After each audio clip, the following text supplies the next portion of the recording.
Сәлеметсіңдер ме балалар? 2-ші сыныптың адам және орта сабақ басталуға дайын. Сабақ басталмас бұрын сендер кітап, дәптер, қаламдарыңды әзірлеп сабаққа белсене қатысыңдар. Және де мұғалімдеріңнің жазғанын жазып алуға тырысыңдар.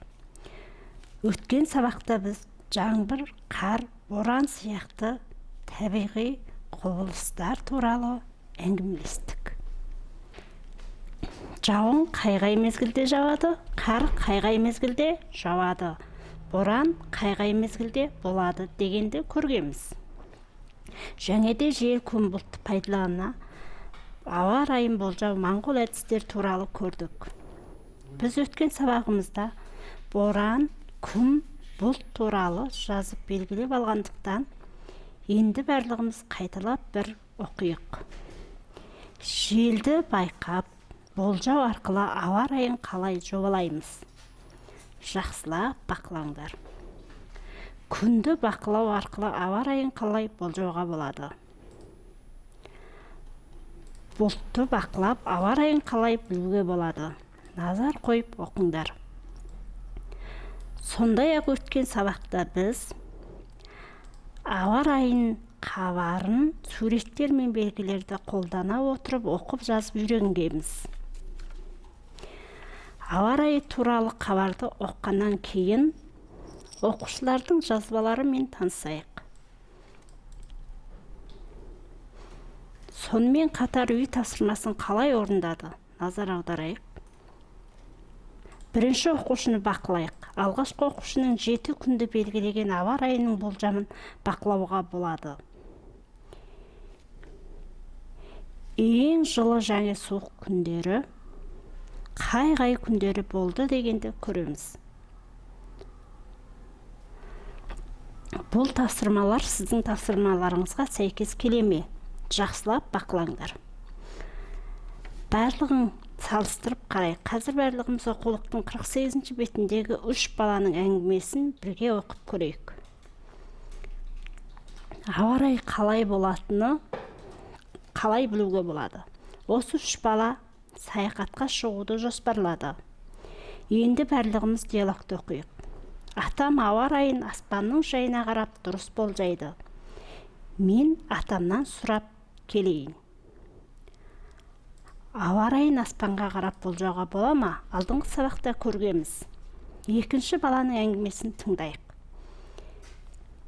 Мен теледидардан ауа райының мәліметін мұқият тыңдап сендерге айтып келейін.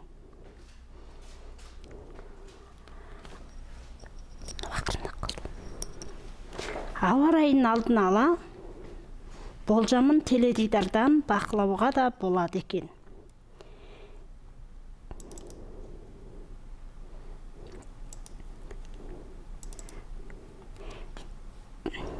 Ауа райын алдын ала болжамын теледидардан бақылауға да болады екен. Белгілеп жазып алыңдар.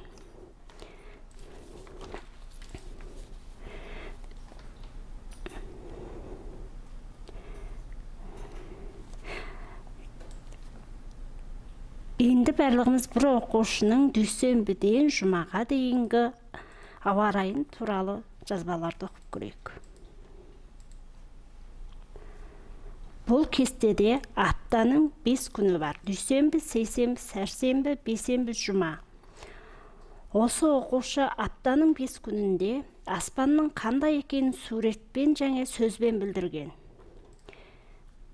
Дүйсенбі күні күн ашық, бірақ бұлтты және салқын болады. Сейсенбі күні қою бұлтты болады және салқын. Сәрсенбі күні аспан ашық, күн жарқыраған, ашық бұлттар көп болады.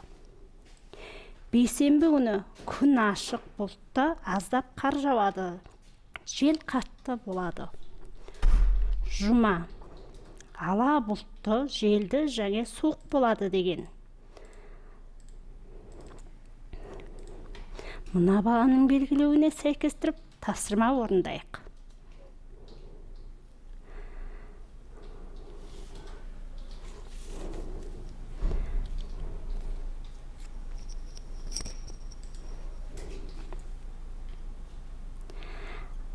Жадыраған ашық күн нешеу болды? Барлығымыз бақылап қарайық. Бұлыңғыр бұлтты күн нешеу болды? Қай күндері желді болды? Әр күн сайынғы ауа райы бірдей болды ма деген 4 сұраққа сабақтан кейін жауап береміз. Үшін осы 4 сұрақты дәптерлеріңе белгілеп алыңдар. Белгілеп алғанда бірінші сұрақтың астынан кішкене бос орын қалдырып, екінші сұрақты жазыңдар.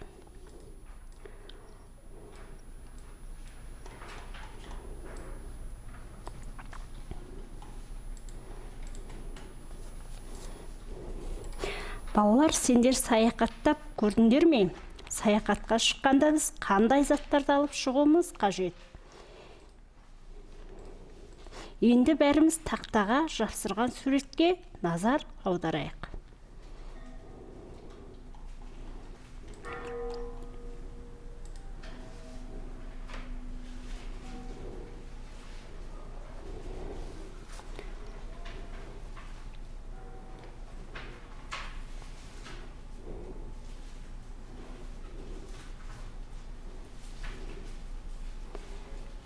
Тақтада ненің суреті бар атайық. Біз біріншіде саяхатқа сумка алып шығамыз. Сумканың ішіне тымақ, жейде, күннің майы, қолшатыр, щетка бар, көзілдірік, дәретхана қағазы, су етік, жылы куртка аламыз.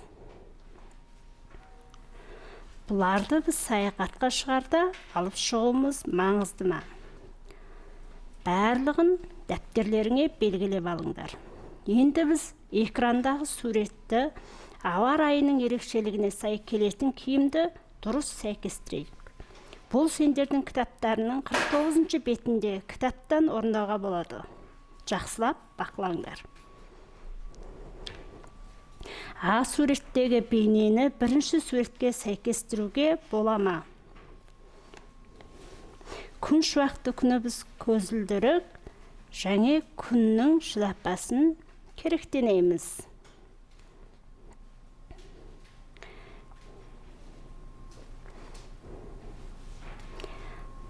Бұл суретті бақылайық, ашық және аздап бұлтты. Бұл суретті үшінші суретке сәйкестіреміз.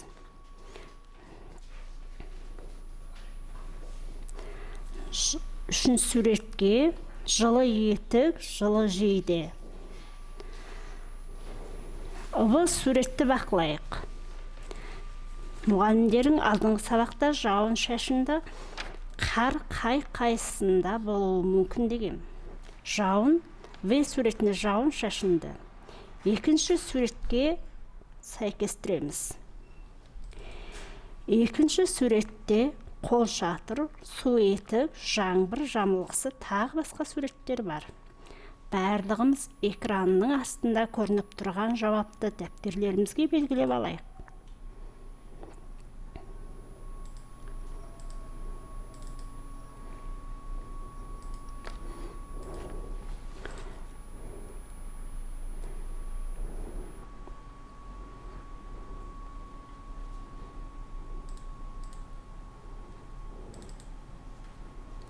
Балалар, біз саяхатқа шыққанда қандай киім-кешек алып шығамыз дегенді сол күнгі ауа райының ерекшелігіне сәйкес таңдаймыз.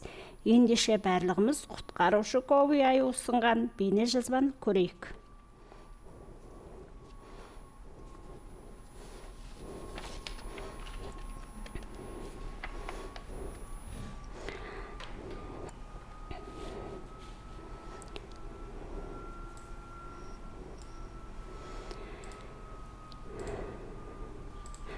Біз қорғаушы мазалайдың кеңесі.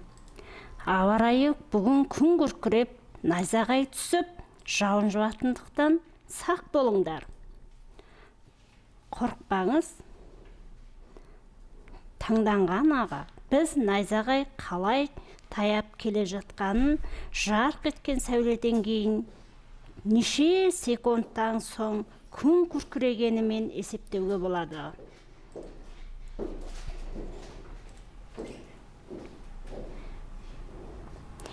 Менің есептеушімше бұл жерден алыс түсіп тұрған сияқты. алаңдамаңдар. Томо, бұл құрылыстың найзағай алыстаушысы болғандықтан қауіп келмейді. Осылай мазалай бізге найзағай. Күн күркіреген қауіпсіздікті сақтайтын тәсілдер. Енді барлығымыз кітаптың 49-шы бетіндегі қызғылт түсті кестеге белгіленген сөйлемді жазып алайық. Мұнда әр күнгі ауа райы әр түрлі болады және үнем өзгеріп отырады. Ауа райының ерекшелігіне сай киіну денсаулықты қорғауға аса маңызды. Дәптерлеріңе белгілеп алыңдар.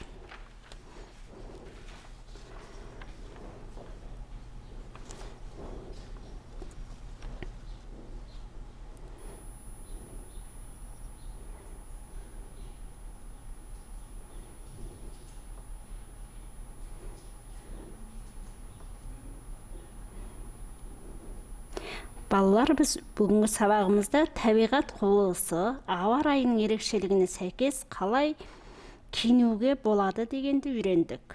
Және де дүйсенбіден жұмаға дейінгі ауа райын бақылап көруімізге болады екен. Және де жадыраған ашық күн қанша болды, бұлыңғыр бұлтты күн неше болды, қай күндерде әр күн сайын ауа райы бірдей болды ма деген сұраққа үйде жауап беріңіздер. Бүгінгі сабағымыз осымен аяқталды. Келесі кездескенше үйден шығарда бетперделеріңді тағып дағдыланыңдар. Қолдарыңды үнемі жуыңдар. Сау болыңдар, балалар.